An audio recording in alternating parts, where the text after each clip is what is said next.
Good morning, good afternoon, good evening, wherever you are in the world. Welcome. This is Me Time with Adrienne Marks and the awesome, amazing, wonderful Marina Nani. And I hope you're well, and I hope whatever you're doing, I hope if you're in the Northern Hemisphere, especially if you're in the UK, you've been enjoying the weather. We've had the most amazing weather. And if anybody who is listening in now and knows me at all well, you know how I blossom in the sunshine and don't blossom quite so much when it's cold and rainy. So I've been very, very happy the last few days, although I have to say that yesterday was so hot and steamy, and being in the centre of London, it wasn't that good. But but sunshine makes you feel good and you smile, and it's a very, very positive thing. And one of the things I wanted to talk about tonight was actually negativity. I'd been having a conversation earlier in the week with somebody, and we were talking about being positive and about being negative, and about how negativity can really influence your life. What actually happened to me? I went to an event on one night earlier in the week, Monday or Tuesday, I can't remember. And there was, I don't know, maybe 30, 40 people there. There was a lot of people. And everybody seemed to be enjoying themselves. And in fact, at one point, I was standing talking to this very charming man. And I said to him, do you know, I've just been looking, and everybody looks as if they're having such a great time. I've been there since, I think it started about 5:30. And I'd been there from just after 6, and this was about, I don't know, 8:30. So it had, the evening had really been going on quite well. And he said, yeah, it's really nice, isn't it? And there was a nice buzz in the room, and it was lovely. Anyway, the next morning there were lots of lovely comments from people about, oh, thank you very much to the organizers, and I had a really good time, I met some really lovely people. And there was one woman who put this comment out about, she'd spoken to somebody who was very negative. Now, rather than saying to him, thank you very much, but that's then, and I really don't need to hear, or whatever she should have said to him, and just walked away. What she did was she let it spoil her evening. And her thing was, that she put up afterwards was, I had a terrible time and people weren't nice, and da, da, da, da. And she went on and on and on and on. And this conversation went on for about, I don't know, half the day. And in the end, me being me, I got very fed up with it. And what I wanted to really say was, just get over yourself. But what I actually said was, I'm sorry, but at the end of the day, we're all adults. And if we're with people who are negative and they bring us down, we've got every right to, to say, I don't want to, I really don't need to hear that. I don't want to be there. And you walk away, especially if it's a stranger. I'm not talking about being rude, but you can just be very polite and say, I'm sorry, I really don't need to hear this. When it's somebody that's much closer, and for me, it was quite a big thing, because I was in a very long-term relationship, and I mean very long time. There are, it's a joke, but people say they get less time for committing murder. It was a long time, with a man who I believe was the most negative man in the world. Not even the Western world, the whole world. And it changed me. It changed me from being a very bright and happy person to being, because everything I used to say, he used to sort of, rain on my parade. If I got up in the morning, say it was Sunday morning, and I came down and I said, oh, look, the weather's really nice, let's get in the car and drive down to the coast. And he would immediately come up with these excuses. Oh, my back's bad, I don't want to sit in traffic, I don't want to do this, I don't want to do that. And sometimes I used to say to him, do you know what? Your enthusiasm just overwhelms me. Forget it. And I used to get really upset. But after a while of living with this sort of attitude, what happens is it brings you down. It makes you start wondering who you are. And it gives you a very black perspective on life. And that's what started happening to me. And after this conversation with this woman the other day, and it made me realize that if you don't get out of a situation like that, you literally can ruin your life. Because as I say, I was in this relationship for a long time, and I'm sure he's not the only one. And I'm not saying that it's just men, it might be women too. But what I'm saying is, if you're in a situation that isn't serving you, you need to get out of it. And it's not easy. It's not easy. I mean, I was certainly not in the full flush of youth. Um, and I had to make the decision to pick myself up and actually leave. And it wasn't easy. In fact, it was very difficult. And for the first year, I walked around going, I don't know who I am, because I'd been part of this relationship where I was being dragged down the whole time. And there were little sparks. I mean, it wasn't the whole time, but a lot of it was I wasn't being true to myself. And this is something Marina and I were talking about just before, is that you have to do what makes your heart sing. And after my year, I started gradually getting me back and realizing who I am and what I want to do and who I am now.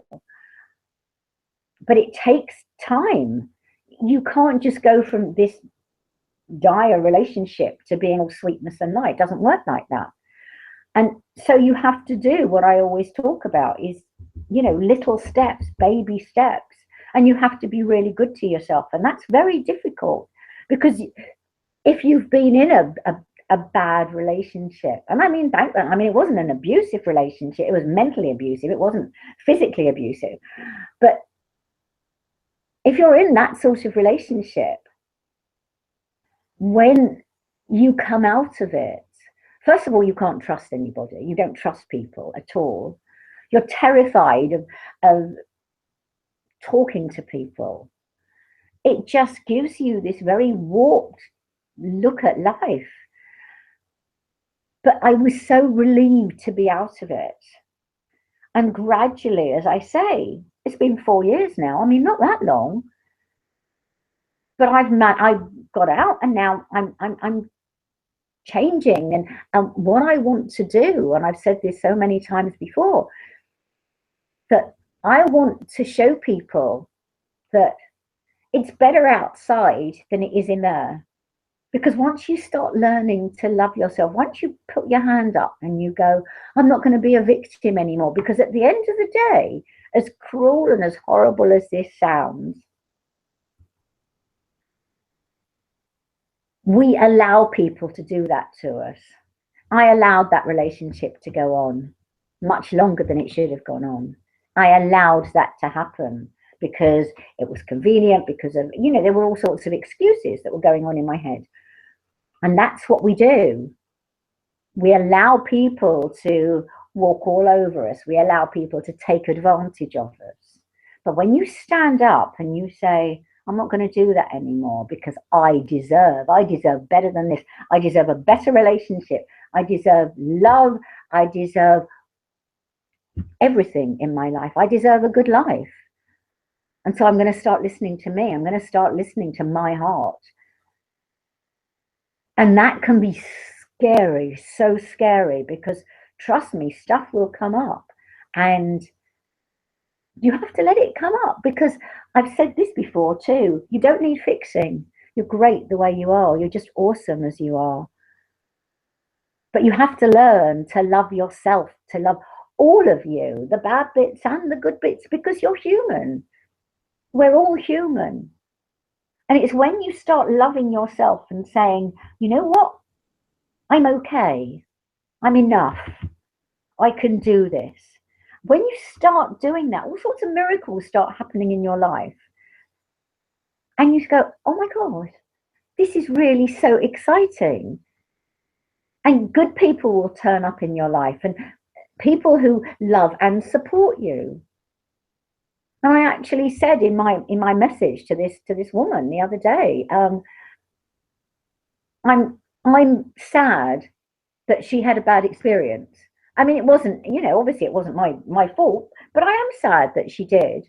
I didn't say you allowed it to happen, but I said, I'm sorry that you had such a bad experience, but I don't want you to judge this group on what happened, because most of that group aren't like that.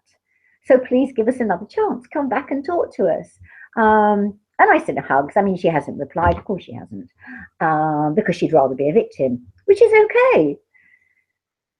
But at the end of the day, if you want to be a victim, then go sit in a hole in the road. I was reading the other day about the last words of Steve Jobs, literally on his deathbed. And he talked about, you can make so much money. What do I can't take it with me. I wish now I'd spent more time with my family. Yeah, too bloody late now, isn't it? You can't take it with you. Experiences are what it's all about: love and friendship and laughter, and being with people who care about you and who love and support you. And the only way you'll attract people like that is by believing you deserve it. And the only way you believe you deserve it is by starting to love yourself, starting to open up to all the amazing things that there are in the world. Literally waking up and smelling the coffee. Look at the journey as you go along. Talk to people, talk to strangers. It's so much fun and totally freaks them out. And that's what you should do. You should be opening yourself up to every experience there is out there, to love. Because the more you open up, the more that comes in. And the more that comes in, the more you've got to give. And it is just so amazing. And as I'm walking around and diverting and going off track totally from my negativity subject as I was going to, I had a lovely present from a very good friend of mine this week.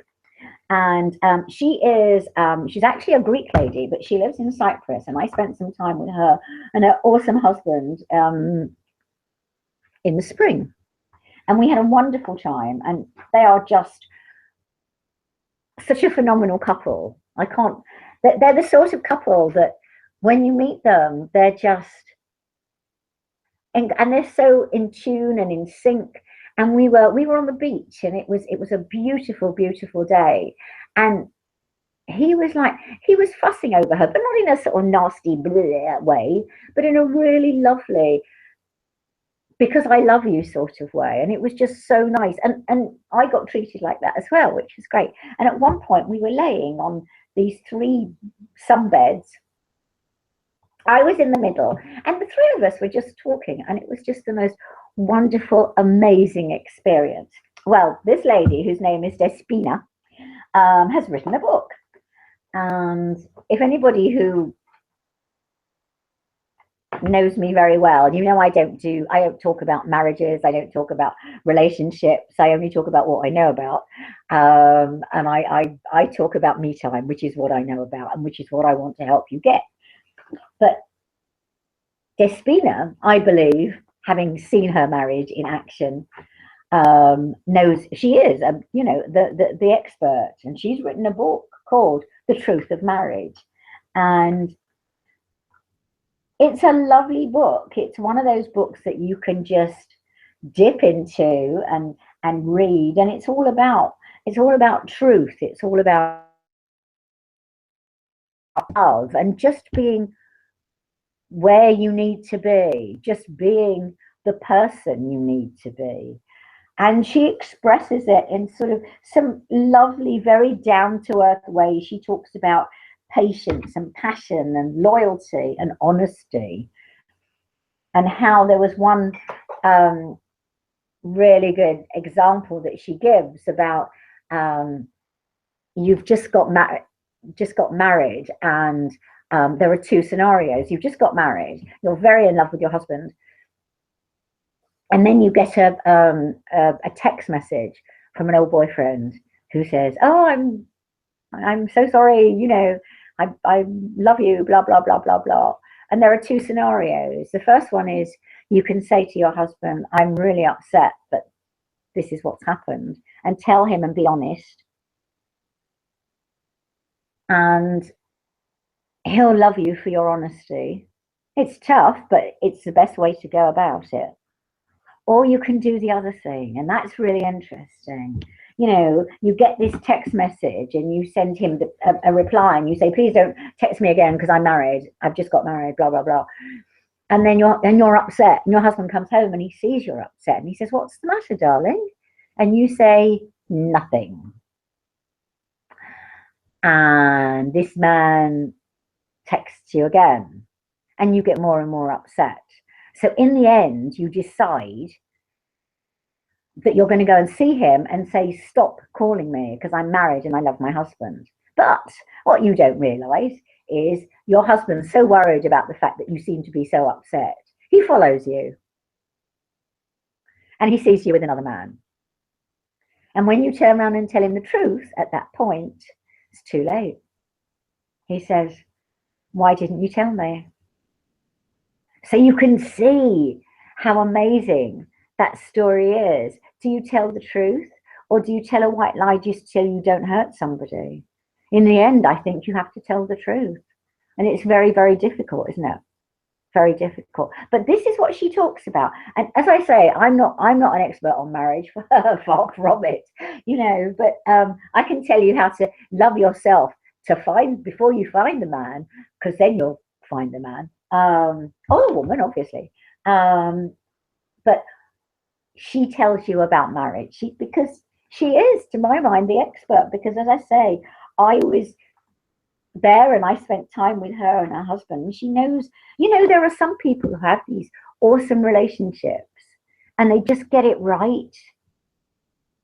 And what she's done is she's just put it into a book. And as I say, it's a lovely book. It's called The Truth of Marriage. And her name is Despina Nikolai.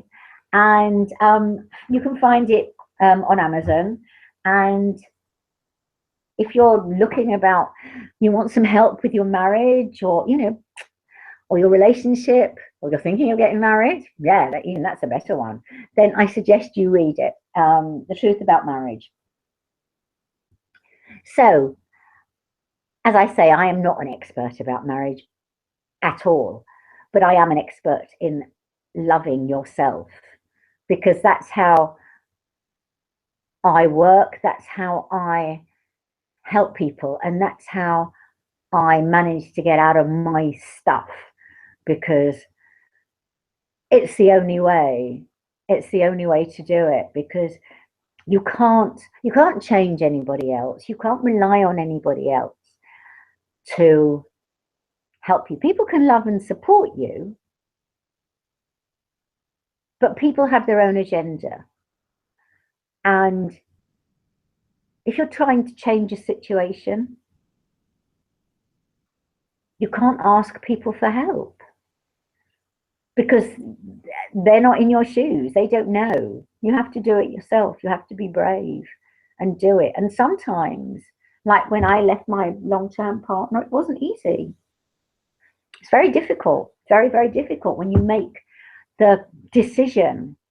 And they say that's halfway there. When you make the decision to do something that's in your heart that you want to do, that you know is going to make you feel great. Marina and I were talking about, you know, life is too short. And I had a situation this morning where I was telling somebody something, and she said to me these very words. She said, "If it's in your heart, do it, because life is too short." And I said, "I know, it is. It is. It scares me how short life is." I don't know how old you are, but I'm 68 years old, and I have spent too long of my life looking after other people, in being afraid to be honest, to tell them the truth. And so I suffered in the end. And life is too short for that. And if I seem to some people on the outside that I'm selfish, well, you know what? That's their problem. What people think of me is not my problem, it's theirs. It's not my business. And it's not your business what people think of you either. The only person that matters in your life, seriously, and you might think I'm being absolutely crazy, the only person that really matters is you. Once you're looking after yourself so that you're doing what makes your heart sing, so that you're eating good foods and you're healthy, that you're being with people who love and support you, you're living somewhere that you love living, you're doing things that you love doing. Life is just easy. It's not a struggle. Life is not meant to be a struggle. And it's only when we give up the ghosts, when we give up the stuff, the past, because let's face it, you can't do anything about the past. You can only do something about the future by making this moment count. That's how you can affect the future. You can't sit and think, oh, I want tomorrow to be blah, blah, blah, or next year to be blah, blah, blah. The only way you can affect that is by actually doing something about it in this moment. And sometimes I actually said to somebody the other night at this gathering, which was quite funny, and somebody was talking about something, and I said, so what do you do? And he was talking about, and I said, so do you meditate? And he said, well, not really. And I said, okay, fine. But what do you, well, I want to do this, I want to do that. And I said, wait a minute. I said, what you need to do, and I started giving him like a 10-minute sort of coaching session. And I said to him, okay, write this stuff. There was all these different things he wanted to do. And I said, are you doing any of them? No. I said, okay, what you need to do is you need to write them down. And you need, but I want to do all of them. I said, well, you can't do all of them at once. What you need to do is to find which one you want to do first. And when you've perfected that, then you can go on to the next one, right? So he said, I guess. So I said, okay, fine. So you need to write it down, but then don't do anything. Just look at those options and just sit and be. Just think about those things. Just let the universe tell you which one is best for you, because it will. It will tell you. And then I did my thing about the sat nav, and I explained about, if you put a goal into the sat nav, if you put a direction into the sat nav, and then you get in the car and the sat nav says go left and you go right because you know the way, you're going to get lost. But if you actually just drive and listen to the sat nav, you'll get where you want to go. And it's easy and it's flowing. And that's what life's about. Life's not rushing headlong into the first thing. It's taking action, but inspired action, action that you know is right. When somebody was talking to me the other day, and I was saying about what I want to be doing, and I said there were various instances, there were various things that came up in my life over the last 8 to 10 months that all pointed in this particular direction. And I said it's not something I even thought about in the past. But when one thing happens and two things, and when like 5 things happen, you think, wait a minute, this is too much of a coincidence. The universe is trying to tell me something here. And that's when you go, you know what, I'm going to listen now. And that's what happens. This is the universe. This is a sat nav going, listen to me. This is what you want to do. And sometimes what happens is not quite the way we expect it. We have in our minds these dreams and goals and aspirations and ideas, And they're sort of set, aren't they? They just are there. They're just okay. You have this picture in your mind, and you've drawn it, or maybe you've done the old collage, and you've stuck pictures on a looked at it, and you looked at it. So that's the way it's got to be. And then when the universe goes, well, actually, no, and starts pushing you round in a different direction, you start struggling against it. Why? Because it's not like your picture. But I tell you what, 9 times out of 10, the universe not only knows better than you, but will get you to an outcome that's 10 times better than what you could envisage. So much better. So much better. I've had several things happen to me recently that I've actually talked to people and I've laughed because I've said, that's not quite the way I was expecting it to happen, but it's happened anyway. You have to be very careful. Once you start doing this and you can see that it's working, you must be very, very careful what you wish for, literally. Because once you start asking for things, even subconsciously, even without really thinking about it, okay, I'll tell you what happened to me. I was thinking about money, as we often do. And this was a couple of weeks ago. And I said to myself, I didn't say it out loud, certainly didn't say it to anybody. I said to myself, wouldn't it be nice if I just had, and I mentioned the sum, the same amount that I'd had in July, but I don't have a reason for that. And then and it was a fairly specific amount, but I just said it would be just nice to have this extra money. And then I was driving back from getting my car MOT'd, and if you're not in the UK, then you don't know what an MOT is. It's a yearly thing that old cars have to have, and it's part of a government thing that we have to do. And my car was very old, but very loved, I have to say, and in perfect condition.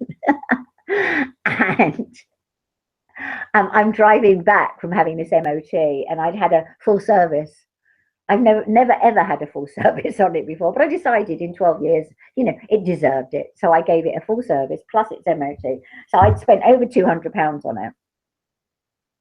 And I was literally driving it back from the garage, and I had an accident. And the car in front of me, there wasn't a scratch on him. I thankfully wasn't hurt. The man driving the car in front wasn't hurt. But my poor little car was bent so out of shape. I mean, wasn't pretty. So to cut a very long story short, it got sorted out incredibly quickly. The insurance company were amazing, and it was all done and dusted in a very, very short space of time. But I got the money that I'd asked for. And I actually wrote down afterwards, I do a lot of writing, and I wrote down afterwards, I'm really grateful for this money, but I wasn't expecting it quite in this way. So you have to be very careful. You have to sort of, cross the T's and dot the I's and make sure that what you're asking for, you see, and the universe was very generous to me because there wasn't a scratch on me. I wasn't hurt. The man in front wasn't hurt. The man in front, his car wasn't hurt either. It was just my car. And when you think about that, that is almost like somebody's gone up there, uh-oh, Adrienne Marks wants some more money. We'll give her some more money, but this is what we'll do. She won't get hurt, but her little car will. And as I say, it was handled so quickly, I couldn't believe it. And in fact, the insurance man had said to me that the DVLA, which is the English motoring body thing, would take between 4 to 6 weeks to send me back any money that was owed on my tax, on my car tax, because we still have to pay car tax in this country. And I got it the following week. It was just a week later that I got it, and even that I got quickly. So you have to be very, very careful what you wish for. So my thing for you for this week is, what I want you to do is I want you to think of something that you really want. And I want you to think about it, but I want you to make sure that you're crossing the T's and dotting the I's and being, thinking about this. Is this really what I want? Like this chap I was talking to the other day who had like 4 or 5 different, and this is work things he's talking about. These aren't sort of, pie in the sky stuff. And so diverse these things were. And if you've got all these, oh, I want to write, I want to dance, I want to do this, I want to do that, write it all down. Just write it all down and just ponder on it. Just think about it. What do you enjoy doing? What does really just make your heart sing to enjoy?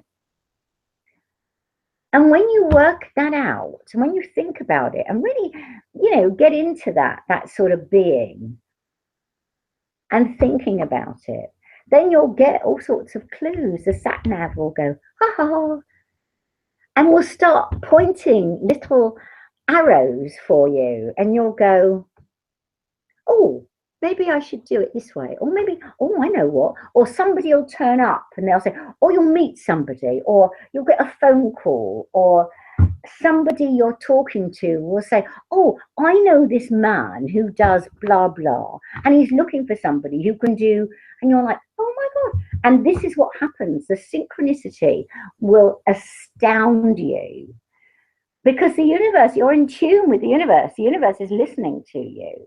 You're not sitting there saying, oh, I want, and doing affirmations. And don't get me wrong. I think affirmations are brilliant. But you have to know what you're doing. You can't just ask for stuff and wait for it to drop out the sky, because it doesn't actually happen like that. And despite what millions of expensive gurus out there will tell you, it doesn't happen either by doing their courses, spending lots of money with them. But it does happen when you're in tune with who you are. And that's what me time is all about. Me time is all about being in tune with who you are. And the more I do this, the more I talk to you out there, the more I write, the more I'm in tune with who I am, the more I can give you. This is so exciting, because every instance that happens to me in my life, I think, oh, I can tell people. Oh, I'll talk about that, because it's an experience. I don't let a day go past without something good or interesting happening. Yeah, yesterday it was very, very hot, and I do love hot weather, but it was very hot and sticky, and in central London it was a nightmare, and I really wasn't feeling too good at all. And I was walking near Berkeley Square, and where I'd been many, many years ago with a very good friend of mine, and he, as it happens, he'd been messaging me about something else, and he lives in Florida. And I said, I'm in Berkeley Square, and I sat, and it was, considering it's like the centre, literally, of London, this little park, and there's traffic all round. It was very, very peaceful. And I sat there and I said, there are no nightingales singing though. And I said this to somebody and they just laughed. And I said, well, I'm just saying. But it's just taking little instances like that and just making something of it. Just talking to people. I was talking to a lady before about something, and she was so sweet, and she practically told me her life story in about 5 minutes, because we were in a store queuing up, waiting to pay at the cash desk. And that's the thing, and you have to be like that. But I tell you what, 4 years ago, I wasn't like this.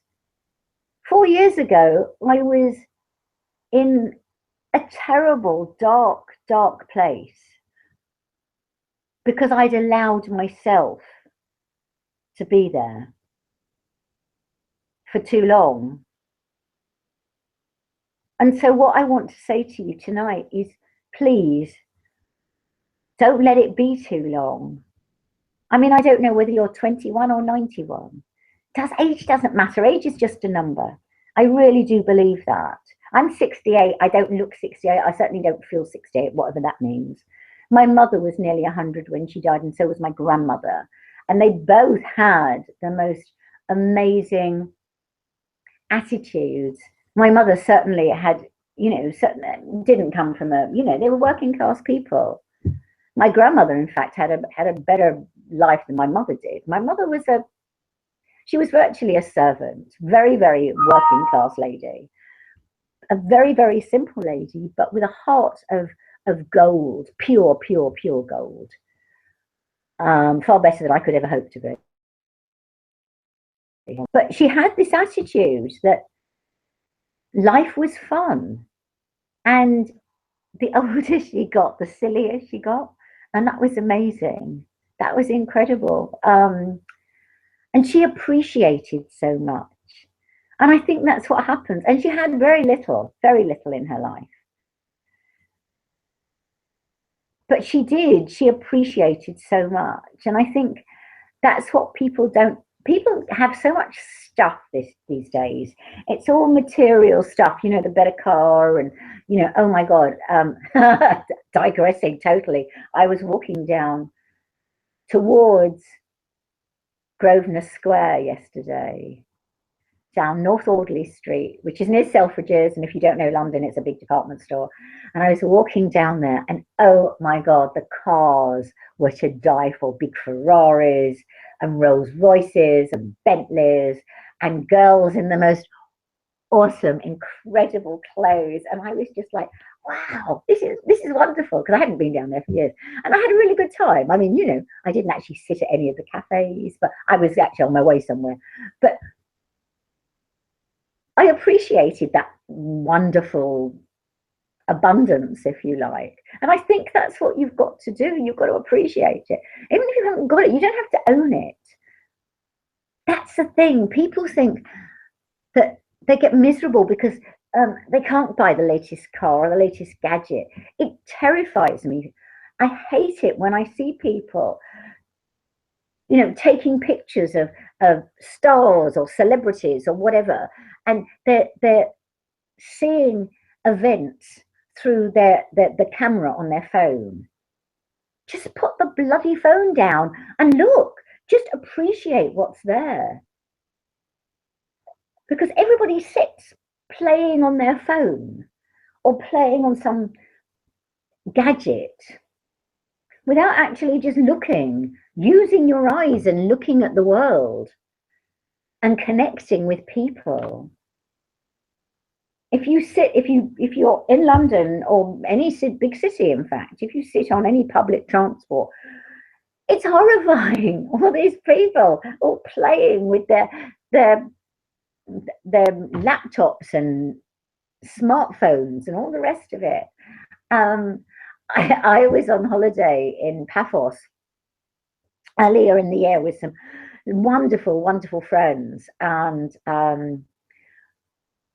one of whom, I mean, they were all amazing people, but one of whom is a lady in her 80s, I think she is now, a businesswoman, awesome, amazing woman, originally from Zimbabwe, with a very, very wicked sense of humor. And we were sitting one morning on the terrace having breakfast, and there was a young couple, with a baby in a carriage. And both the couple, not the baby, but both the couple were playing on their phones. And she looked at me and she said, when do you think they ever managed to have enough sex to produce that child? And we both started laughing. It was so funny because they weren't talking to each other. They were playing on their things. So after that, every time we saw somebody playing, we were like, oh my God, here we go again. And it just became, for the rest of the holiday, it just became our thing. And it's true. People don't talk. You see people in restaurants, in bars, that just put your phone down and find out what's happening in the world. Stop looking through the lens of the camera and just look through the lens of your eye. Experience life. That's what it's about. Stop with the gadgets and the stuff. Stuff can't make you happy. You know, I know some very, very wealthy people, and I don't think that they're any happier than I am. Um, they're just miserable in maybe in, in luxury. But it's true, you know. So maybe they travel business class instead of, you know, economy. But I don't think they're any happier. And I don't think you need stuff. I've actually been trying to sort out, I realize I don't have that much stuff, but I'm actually trying to sort of get rid of a lot because even I've got too much. I don't need it. You know, there's like DVDs and books and I have a Kindle now anyway. So even my book collection's gone down quite a bit. But what do we need with all this stuff? You can only wear so many pairs of shoes. You can only wear one pair of shoes at a time. You could only wear one dress, one pair of trousers, one, you know, listen to one CD. Get rid of the stuff. It's just cluttering up your life. It's not doing you any good. What you need to focus on is what's going on in your heart. What do you really want to do? That's your homework for this week. I want you to sit down and I want you to write what you want to do with your life. Who are you? Who do you want to be? And be it. If you want to be somebody, just be it. Just do, you know? You can do it. Because once you believe that, you can do anything that you want. You can fly, literally. And I don't mean in an aeroplane. I literally mean you can fly. Your heart can soar. And I've used this analogy before, but you can get rid of the stuff and you can get in that hot air balloon and you can just soar, get rid of the ballast. You don't need it. It's just stuff. You know, the next expensive car, the next expensive whatever, you don't need it. You know, who needs it? Who needs to spend £5,000 on a handbag? Seriously? You know, £150,000 on a car. You know what? It's crazy. Do you know what? I'll tell you. This is actual truth. I've always had a car. I've always had my own car. But I realised when I lost my car a couple of weeks ago that it was going to save me so much. Not just money, because, you know, there was the insurance and the tax and parking. And that's the other thing. You go somewhere, you can never park. Or you find somewhere to park, it costs you a fortune, and then you have to go and then you have to rush back to make sure you haven't got a ticket or been clamped or also. And I thought, I don't have that pressure anymore. I can go somewhere. I can go on a bus. Because now I'm old enough, I get a freedom pass. I can travel around London totally free. So I can get on a bus, I can get off where I want, I can shop. I don't have to worry about, oh my God, the car's on a 2-hour parking, so I have to run back to get it. So I'm freeing up my time, my energy, my emotional energy, my money. It's the most freeing experience. So not only do I not need another car, I just, it's just incredible. Absolutely amazing. I love it. Absolutely love it. And I think I do like stuff.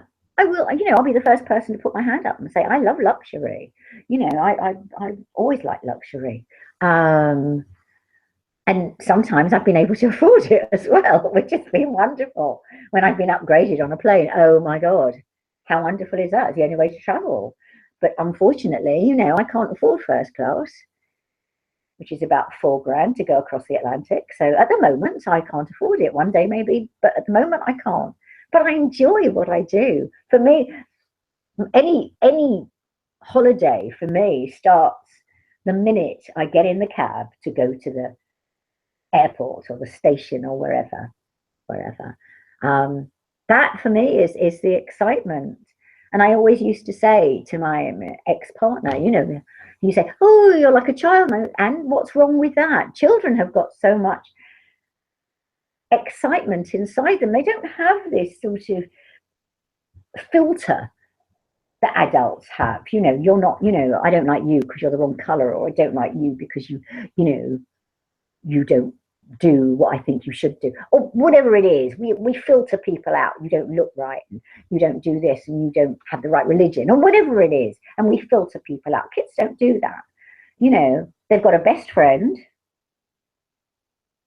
and you upset them, and you're not my best friend anymore. You're not my friend anymore until the following day where they've totally forgotten about it. And they get over this stuff, but they've got this awesome hunger to know things. I don't know if any of you are old enough to remember a movie I was talking to somebody about recently. It was called Number 5 is Alive, and there was this really cute computer, no, robot, sorry, and his name was Number 5, and he somehow fell off the back of this thing, this transporter, and he got into somebody's house, and he was just going around going input, input, input, input, and all he wanted, he was so cute, but all he wanted was, he wanted to read, and he wanted to do this, and he wanted to do that, and it was wonderful. And that's how children are. Input, input, input. They just want, so why shouldn't we be like that? It doesn't matter if you're 68 or 28 or 48, it doesn't matter. We should have this thirst for life that children have. Don't knock it out of you. And so to come full circle, because I've been talking for a long time now, to come full circle, negativity is not doing you any good. You're allowing that to happen. You're allowing these people, these situations, get rid of them. And the only way of getting rid of them is not by saying to them, go, because they won't go. They'll stay exactly where they are. You can't change anybody else, but you can change your reaction to a situation. And if it's not a good situation, walk away. Like I said to this woman, walk away. Don't listen to their rubbish. You don't need it. It's just pulling you down. So walk away from them. And if it's a marriage, then start working on yourself. Start working on yourself. I've done a lot of talking. I hope that some of it has made some sense. I sincerely hope it has. It's me time. It's your time. It really is. And I just want to say, if you want some help, if you want some love, if you want some me time, if you want me to show you how to get out of that stuff and get your own sat nav, I'll show you. If you want to get into your own hot air balloon, I'll show you how to do that as well. I can do it because I've done it. I've been there, I've done it, and I've worn far too many t-shirts to count, I'm afraid. When you get to 68, that's what happens. So I want you to contact me. I want you to come contact me, and I want to talk to you the way I've been talking to you this evening. I love you so much. Contact me on www.adriennemarks.contact.html. I think that's right. It's adriennemarksmetime.com. Get there, and then it'll say contact, and just go into that, and you'll see a thing about the Mastery Discovery session. Contact me, and let's make this life full of fun and full of excitement and full of me time. Let's get those ripples working, because, you know, once you start doing it, other people will start going, oh, what's she on? You know, like the old Harry Met Sally thing. I want what she's having. So until next time, I'm sending you lots of love, lots of me time, and God bless. Bye-bye.